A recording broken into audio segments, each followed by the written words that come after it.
प्राक्तन सभापति वियोगे पोर्ट बणिक संघ पक्षर श्रद्धांजलि सभा। जगतसिंहपुर जिला पारादीप बंदर सहर वरिष्ठ व्यवसायी तथा प्राक्तन सभापति प्रहलाद चंद्र दास वियोगे पारादीप पोर्ट बणिक संघ पक्षर पूर्वाह्न एक श्रद्धांजलि सभा बणिक संघ कार्यालय सम्मुखें अनुष्ठित हो जाए।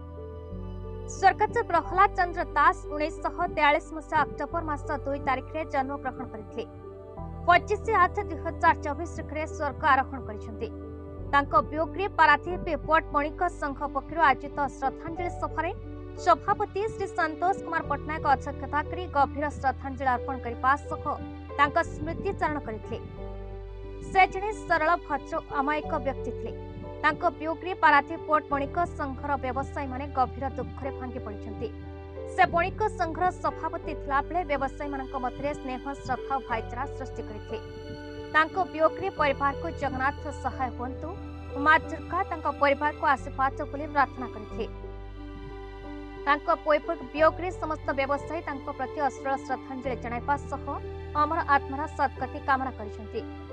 अन्यमानक मध्य उपसभापति श्री अनादि चरण परिड़ा, साधारण संपादक श्री देवव्रत साहू, अयस्कांत सामल, चंद्रशेखर महापात्र, काशीनाथ साहू, उमाकांत साहू, बाबुनी साहू, चैतन्य साहू प्रमुख गभीर श्रद्धांजलि अर्पण कर अमर आत्मार सद्गति कामना करथिले।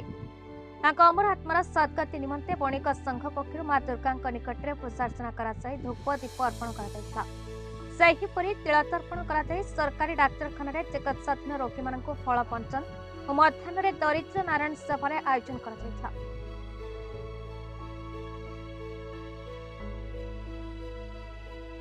पारादीप भास्कर आचार्य रिपोर्ट BE न्यूज।